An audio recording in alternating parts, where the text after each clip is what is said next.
کہ جب حضور گود میں آرام فرما تھے، جب گود میں تشریف فرما تھے، تو وہاں جو معاملہ درپیش، جو معاملہ سامنے آیا کیا تھا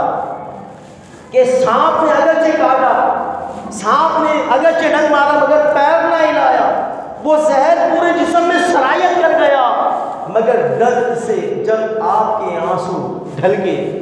اور حضور صلی اللہ علیہ وسلم کے چہرہ اقدس پر گرے، تو حضور صلی اللہ علیہ وسلم کی فوراً آنکھ کھلی۔ اب اس کی مثال علماء فرماتے ہیں اس طرح کہ مثال کے طور پر میں مائک پہ بیان کرنے کے لیے بیٹھا، مائک پہ کرنٹ، اب سامنے آپ لوگ موجود ہیں، آپ کے امام صاحب اور کھلا القاب لگا دی، مفتی صاحب، امام صاحب، علامہ صاحب وغیرہ وغیرہ، بڑے ادب کے ساتھ، بڑے نرم لہجے کے ساتھ، محبت کے ساتھ پیش آتے ہیں، مگر جب کرنٹ پر ایک فن جھڑکیں گے، ایک عجیب سے آواز نکالیں گے، وہاں بچ گئے، کرنٹ لگ جائے گا، مائک پہ کرنٹ ہے، ایسے چیخ کے آواز بھی تیز کر لیں گے، مگر سیدنا صدیق اکبر رضی اللہ تعالیٰ عنہ پہ قربان جائیے، سانپ نے آپ کو ڈسا، سانپ نے ڈنگ مارا، ڈستا رہا، یہاں تک کہ زہر جو ہے وہ پورے جسم میں سرایت کر گیا، آنسو نکل پڑے، حضور کے چہرے پر گرے، حضور کی آنکھ، کہا کہ صدیق ابو بکر کیا ہوا، ابو بکر کیا ہوا؟ تو یہاں ابو بکر یہ نہیں کہتے سانپ نے ڈسا، سانپ نے ڈسا، ابو بکر کہتے ہیں میرے ماں باپ آپ پر قربان ہو یا رسول اللہ، مجھے سانپ نے ڈس لیا، ہائے ہائے، یہ عشق تھا، یہ محبت تھی، لا تحزن ان اللہ معنا، یہ جو قرآن میں اللہ فرما رہا ہے کہ غم مت کر، اب وہ جو غار کے اندر تھے سیدنا صدیق اکبر کو اپنی جان کی نہیں فکر تھی، بلکہ فکر تھی تو رسول اللہ کی جان کی فکر تھی، کہ سیدنا صدیق اکبر تو اپنی نماز بھی جو ہے، اپنی جان بھی حضور کے نام پر، حضور کی نیند کی وجہ سے قربان کر بیٹھے، اپنی جان کی فکر نہ کی، مگر حضور کے آرام میں خلل نہ آنے دیا۔ تو پھر وہ جو خوف زدہ تھے، کیونکہ ایک ہوتا ہے خوف اور ایک ہوتا ہے غم، خوف اور غم میں فرق یہ ہے کہ بندے کو اگر اپنی پڑی ہو، اپنی فکر ہو، اپنی ذات کی فکر ہو تو اسے خوف کہا جاتا ہے، مگر محبوب کی فکر ہو تو اسے غم کہا جاتا ہے، اسے حزن کہا جاتا ہے۔ اللہ نے لا تخف نہیں فرمایا، بلکہ فرمایا محبوب کہہ دو لا تحزن، ابو بکر غم نہ کرے، اسے اگرچہ آپ کی فکر ہے، اسے جو ہے اگرچہ آپ کی فکر ہے کہ کفار آپ کو نقصان نہ پہنچائے، آپ کو جو ہے تکلیف نہ پہنچا دیں، مگر کہا کہ اللہ رب العزت نے فرمایا محبوب کہہ دو ان سے کہ غم نہ کرے، بے شک اللہ ہمارے ساتھ، پھر آپ کے دل پر سکینہ اتار دیا گیا۔ تو کہنے کی بات یہ ہے کہ سیدنا صدیق اکبر کا چاہے روحانی کنیکشن ہو یا سیاست کے معاملات ہو، کہ جس اعتبار سے، جس حوالے سے دیکھا جائے سیدنا صدیق اکبر رضی اللہ تعالیٰ عنہ کو تو ہر مقام، ہر منزل کے اعتبار سے، ہر حیثیت کے اعتبار سے سیدنا صدیق اکبر آپ کو سب سے افضل نظر آئیں گے۔ اور پھر علماء نے اس پر اجماع کے اتفاق کیا، اہل سنت کا اس پر اجماع اتفاق ہے کہ امت میں، ساری مخلوق میں انبیاء رسول کے بعد سب سے زیادہ امت میں اگر کوئی افضل ہے تو وہ سیدنا صدیق اکبر رضی اللہ تعالیٰ عنہ۔ اور حضور سید عالم صلی اللہ علیہ وسلم فرماتے ہیں سیدو کہول الجنہ، کہ جنت میں جو بوڑھے افراد ہوں گے ابو بکر صدیق جو ہے ان بوڑھے افراد کے سردار۔ اب جنت کے 8 دروازے، کسی روزے دار کا دروازہ الگ، نماز پڑھنے والے کا دروازہ الگ، تو سب کو الگ الگ دروازوں سے بلایا جائے گا، مگر سیدنا صدیق اکبر کے بارے میں رسول اللہ فرماتے ہیں کہ ابو بکر کی شان یہ ہے کہ جب جنت کے 8 دروازے کھل جائیں گے، معاشر کا دن ہوگا، تو جنت کے 8 دروازوں سے آواز آ رہی ہوگی ابو بکر آ جاؤ، ابو بکر آ جاؤ، اللہ اکبر۔ رسول اللہ فرماتے ہیں کہ جنت میں، امت کے اندر، میری امت میں جنت کے اندر سب سے پہلے جو ذات داخل ہوگی وہ ذات سیدنا صدیق اکبر رضی اللہ تعالیٰ عنہ۔ وہ کس اعتبار سے؟ بھائی جنت تو حضور کی ہے، حضور کی جنت ہے، مالک جنت ہے، مگر رسول اللہ تو جنت میں پہلے ہونا چاہیے، مگر حضور جنت میں بعد میں جا رہے ہیں، ابو بکر جنت میں پہلے جا رہے ہیں۔ حضور فرماتے ہیں کہ میں اونٹنی پر سوار ہوں گا، ابو بکر اس اونٹنی کی نکیل پکڑے ہوئے ہوں گے، تھامے ہوئے ہوں گے، اور جنت میں سب سے پہلے داخل ہوں گے۔ بلند آواز سے کہہ دو سبحان اللہ۔ تو سیدنا صدیق اکبر رضی اللہ تعالیٰ عنہ کی یہ شان ہے، یہ مقام ہے۔ اور پھر حضور علیہ السلام ایک مرتبہ نماز پڑھاتے ہیں، مسجد نبوی میں موجود ہیں، باہر آتے ہیں، مسجد نبوی سے باہر تشریف لاتے ہیں، دائیں جانب ابو بکر صدیق ہیں، بائیں جانب حضرت عمر بن خطاب ہیں۔ حضور ان دونوں اپنے شیخین کے ساتھ، ساتھیوں کے ساتھ موجود ہیں، مسجد نبوی سے باہر تشریف لاتے ہیں، دونوں کا ہاتھ تھامتے ہیں، ابو بکر کو دائیں ہاتھ سے پکڑتے ہیں اور حضرت عمر کو بائیں ہاتھ سے پکڑتے ہیں، اور دونوں کا ہاتھ بلند کر دیتے ہیں اور لوگوں سے کہتے ہیں کہ اے لوگوں گواہ ہو جاؤ، اس بات کو یاد رکھنا، اچھی طرح دیکھ لو، جس طرح تم آج ہم دونوں کو اس کیفیت میں، اس حالت میں دیکھ رہے ہو، جب معاشر کا دن برپا ہوگا، میں جب اپنی قبر سے باہر آؤں گا تو میرے ایک ہاتھ میں ابو بکر کا ہاتھ ہوگا، دوسرے ہاتھ میں عمر کا ہاتھ ہوگا۔ اس طرح جو ہے حضور علیہ السلام نے اپنی حیات طیبہ میں ان کی فضیلت کو بیان فرمایا۔ اور پھر قرآن، اب آ جاؤ اور دلائل کی تقویت کی طرف، اب وہ باتیں بیان کرنے جا رہا ہوں جس کو ہوش و حواس کے ساتھ، بالکل یکسوئی کے ساتھ، توجہ کے ساتھ اب آ جاؤ اور دیکھو تو سیدنا صدیق اکبر کو اللہ رب العزت نے کیا شان عطا فرمائی ہے، کیا مقام عطا فرمایا ہے۔ آج علل اعلان جلسہ و جلوس میں، مجالس میں، چاہے وہ محرم کے اندر معاملات ہو، چہلم کے معاملات ہو، دیگر معاملات ہو، لوگ جو ہیں جو بدعقیدہ بد مذہب ہیں، وہ صحابہ کرام کو بالخصوص سیدنا صدیق اکبر کو نشانہ بنا رہے ہوتے ہیں، ان کی ذات کو گالیاں بن رہے ہوتے ہیں، انہیں زندیق اور کافر و مرتد کہہ رہے ہوتے ہیں، نقل کفر نباشد۔ سیدنا صدیق اکبر کی جو ہے ایسی بے ادبیاں اور گستاخیاں ہو رہی ہوتی ہیں، لہٰذا ایسے لوگوں کو ہوش کے ناخن لینا چاہیے۔ اور پھر قرآن اگر ہم مطالعہ کریں، قرآن کو اگر ہم پڑھیں تو قرآن میں اللہ رب العزت نے ارشاد فرمایا۔ اب دیکھیں بیان فضیلت، اور یہ ٹائٹل کائنات میں کسی کو بھی نہیں ملا، کسی کو بھی یہ ٹائٹل جو ہے عطا نہیں کیا گیا سوائے سیدنا صدیق اکبر کو، کہ قرآن نے آپ کو صحابی رسول کہا۔ کیا کہا؟ کس نے کہا؟ قرآن نے کہا۔ باقی کے بارے میں تو ہمیں حضور کی زبان اقدس سے پتہ چلا، تاریخ کی کتابوں سے، سیر کی کتابوں سے، علماء کے قول سے، اسماء و رجال کے حوالے سے، ان باقی طرق سے جو ہے ہمیں پتہ چلا کہ فلاں صحابی ہے، وہ صحابی ہے، وہ صحابی رسول ہے، مگر واحد سارے صحابہ کرام میں واحد وہ ذات ہے ابو بکر صدیق، جن کے بارے میں ہمیں خبر ملی، قرآن سے خبر ملی کہ ابو بکر اگر صحابی رسول ہے تو قرآن اس بات کی شہادت دے رہا ہے۔ دیکھیں ارشاد فرمایا، ثانیت نہیں اذ ہما فی الغار اذ یقول لصاحبہ لا تحزن ان اللہ معنا فانزل اللہ سکینتہ علیہ۔ آیت تو تفصیل ہے، بس یہ خلاصہ کیونکہ میرا کلام اسی پر ہے۔ اللہ رب العزت نے خود بطور نص صریح سے یہاں پر سیدنا صدیق اکبر کو صحابی قرار دیا، اور صحابہ کرام تقریباً 1,14,000 یا 1,24,000 کے لگ بھگ، لیکن اس یقول لصاحبہ، جب اس نے اپنے صاحب سے کہا، جب اس نے اپنے صاحب سے کہا، کیا کہا کہ غم مت کر، بے شک اللہ ہمارے ساتھ ہے۔ تو اب اگر یہاں پر دیکھیں کہ ثانی اثنین، اثنین کہتے ہیں دو افراد کو اثنین کہہ دیا جاتا ہے، ثانی دوسرا۔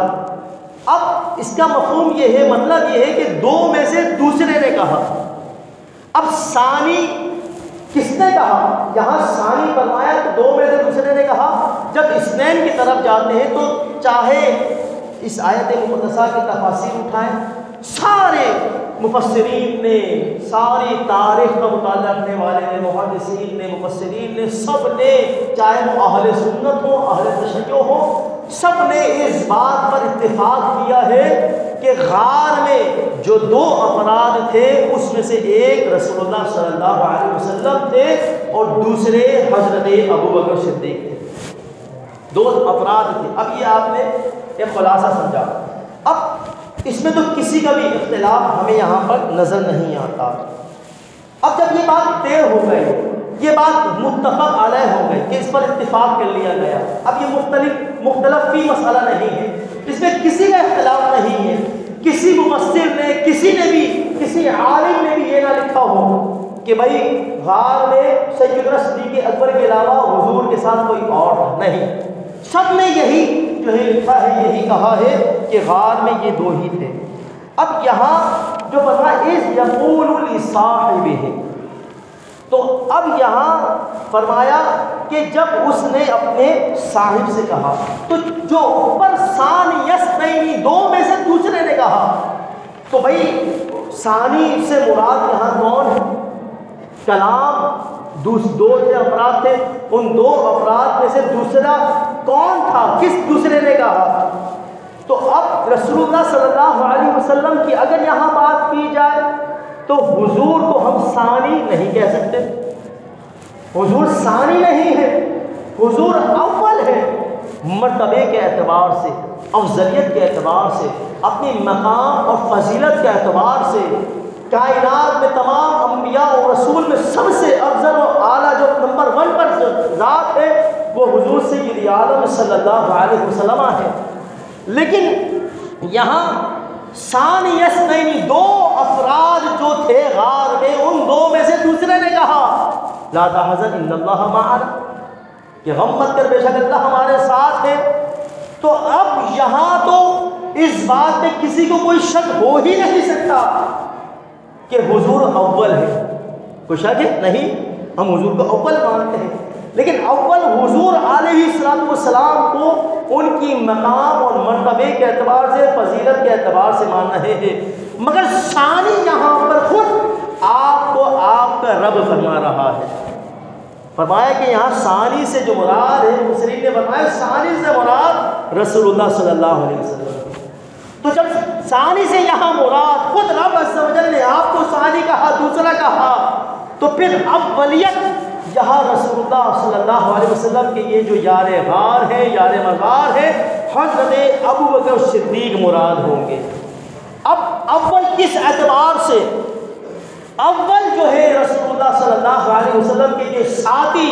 حضرت ابوبکر صدیق رضی اللہ تعالی عنہ وفا و جان نثاری میں اول ہیں،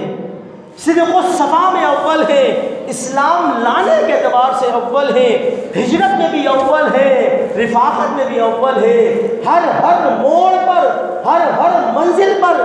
ہر مقام پر ساتھ دینے میں اول جو ذات ہے وہ سیدنا صدیق اکبر کے ذات ہے۔ تو خود آپ کا رب آپ کو اول فرما رہا ہے، وہ اس اعتبار سے۔ تو جب آپ اول ٹھہرے، جب آپ کے رب نے آپ کو اول کہا اس اعتبار سے کہ وفا و جانثاری، صدق و صفا میں سیدنا صدیق اکبر اول ہے، تو پھر اندازہ لگا لو کہ حضرت ابوبکر صدیق کا مقام کتنا بلند و بالا ہو۔ کہہ دو سبحان اللہ۔ کتنا بلند و بالا مقام سیدنا صدیق اکبر رضی اللہ تعالیٰ۔ تو ہمیں قرآن سے شہادت ملی آپ کے صحابی رسول ہونے کا، اذ یقول لصاحبہ، کہ جب اس نے اپنے صاحب سے کہا، صحابی بھی اسی صحیح ہے، صحب ساتھ رہنے والا، رفیق، ساتھی، اس کو صحابی کہا جاتا ہے لغت کے اندر، اور عرف کے اندر صحابی اسے کہا جاتا ہے جس نے ایمان کی حالت میں رسول اللہ کو دیکھا ہو اور اس کا ایمان پر خاتمہ ہوا ہو۔ تو لصاحبہ ہی فرمایا۔ اب صحابی رسول اگر سیدنا صدیق اکبر کی ذات کو کوئی کہہ رہی ہے تو وہ ذات اللہ رب العزت کے ذات ہے۔ اب قرآن میں ہمیں اس کی شہادت ملتی ہے، قرآن میں ہمیں اس کی گواہی مل گئی، یہ ٹائٹل، یہ اعزاز، مل گیا کہ جو کائنات میں سب سے افضل ترین ذات ہے، کائنات میں جس کو ٹائٹل دیا گیا صحابی رسول کا اللہ رب العزت کی بارگاہ سے، اللہ رب العزت کی طرف سے، تو وہ ذات حضرت ابوبکر صدیق رضی اللہ تعالیٰ عنہ کے ذات ہے۔ اب یہاں حضور علیہ السلام، اب جو کہتے ہیں نا کہ حضور کے وصال کے بعد سارے صحابہ اسلام سے پھر گئے، نعوذ باللہ، سوائے 5 کے، ابو ذر غفاری، اسود، مقداد بن اسود، ابو ذر غفاری، سلمان فارسی، حضرت علی، ان 4-5 کے نام لیے جاتے ہیں۔ تو اب ہم یہاں پر یہ کہیں گے کہ بھائی آپ اس طرح بات کر رہے ہیں، اور حضور علیہ السلام کی جو ساتھی حضرت ابوبکر صدیق کی صحابیت جو ہے وہ نص قطعی سے قرآن سے ثابت ہو رہی ہے۔ تو یہاں تو پہلی بات جو علماء نے فرمائی کہ چونکہ آپ کی صحابیت نص صریح سے، نص قطعی سے، قرآن کی نص سے ثابت ہے، قرآن کی آیت سے ثابت ہے، اگر کوئی حضرت ابوبکر صدیق کی صحابیت کا انکار کرے گا تو وہ اسلام سے پھر جائے گا، مرتد کہلائے گا، وہ کافر کہلائے گا، وہ اس کا اسلام سے کوئی تعلق نہیں ہے جو حضرت ابوبکر صدیق کو صحابی نہ مانے، جو آپ کی صحابیت کا انکار کرے۔ اور پھر چونکہ قرآن کہہ رہا ہے، رب عز و جل وہ ذات کہہ رہی ہے، اور وہ ذات، وہ نگاہ، وہ ماضی کو بھی دیکھ رہی تھی، وہ مستقبل کو بھی دیکھ رہی تھی، بعد از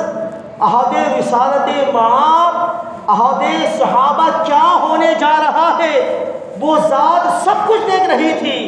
اگر آپ کو کوئی اور صحابی کہتا تو اور بات تھی، مگر رب نہ فرماتا، کیونکہ رب سب کچھ، وہ عالم الغیب ہے، وہ ہر ساعت، ہر گھڑی سے، ہر معاملے سے، ہر کیفیات سے واقف ہے، علیم بذات الصدور ہے وہ۔ تو لہٰذا سیدنا صدیق اکبر کی صحابیت کا انکار کرنا، ان کو صحابی نہ ماننا،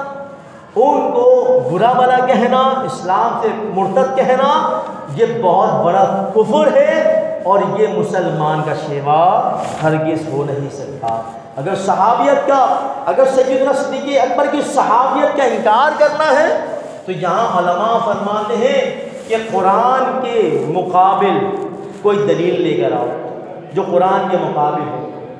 ایسی کوئی دلیل لے کر آؤ، یا قرآن سے بڑی، رب سے بڑی کوئی دلیل لے کر آؤ۔ اب قرآن سے بڑی یا قرآن کے مقابل یا قرآن سے بڑی یا رب سے بڑی کوئی دلیل نہیں ہے، تو پھر اس بات کو ماننا پڑے گا کہ اللہ رب العزت نے آپ کو جو مقام عطا فرمایا، جو آپ صحابی رسول ہیں، وہ حق ہے، وہ حق ہے، وہ کسی سے چھپا ہوا معاملہ نہیں ہے۔ لہٰذا سیدنا صدیق اکبر رضی اللہ تعالیٰ عنہ افضل البشر بعد الانبیاء، تحقیق سیدنا صدیق اکبر رضی اللہ تعالیٰ عنہ، لہٰذا اپنی اولادوں کو بھی، اپنی اولادوں کے سینے میں حضرت عمر کو فرماتے ہیں کہ کاش ابوبکر میری ساری نیکیاں لے لیں اور اپنی ایک بار والی نیکی لے لیں، اور حضرت عمر کے یہ الفاظ ہیں کہ کاش میں ابوبکر کے سینے کا بال ہوتا۔ اللہ اکبر، وہ جس کی وجہ سے 36 لاکھ مربع میل کے فاصلے تک اسلام پھیلا، حضرت عمر وہ کہہ رہے ہیں کہ میں ابوبکر کے سینے کا بال ہوتا۔ کتب سیاہ کے اندر یہ روایت موجود ہے۔ حضرت عبداللہ ابن مسعود فرماتے ہیں کہ اگر ابوبکر نہ ہوتے تو ہم ہلاک ہو جاتے، ہم اسلام سے پھر جاتے، ہم لوگوں کو سنبھالنے والے، ہم لوگوں کو سہارا دلاسا دینے والی جو ذات ہے وہ سیدنا صدیق اکبر رضی اللہ تعالیٰ عنہ۔ تو پوری کی پوری بنیاد، جو اسلام کی بنیاد قائم ہے، سارے جو اسلام یہ تیزی کے ساتھ پھیل رہا ہے، جو آج اسلام کی جڑیں مضبوط ہے، وہ در حقیقت اس میں جو کردار جس ذات نے ادا کیا ہے وہ سیدنا صدیق اکبر رضی اللہ تعالیٰ عنہ ہے۔ اللہ رب العزت آپ کے درجات بلند فرمائے، آپ کی تربت پر بے شمار رحمتوں کا نزول فرمائے۔ کس طرح تم جو ہے ابو بکر کی صحابیت کے منکر ہو سکتے ہو؟ کس طرح تم حضرت ابو بکر کی افضلیت کے منکر ہو سکتے ہو؟ کس طرح تم حضرت ابو بکر صدیق کا انکار کر سکتے ہو؟ حضرت ابو بکر صدیق کو تو رسول اللہ صلی اللہ علیہ وسلم کی بارگاہ سے وہ انعام ملا ہے کہ ابو بکر آ جاؤ، میرے پہلو میں آ جاؤ، اپنے پہلو میں جگہ دے دی۔ اب جب بھی کوئی رسول اللہ صلی اللہ علیہ وسلم کی بارگاہ میں جائے، آپ پر سلام عقیدت پیش کرے، آپ کی شان اور عظمت کے گن گائے، تو ضرور وہاں حضرت ابو بکر کو نہیں چھوڑ سکتا۔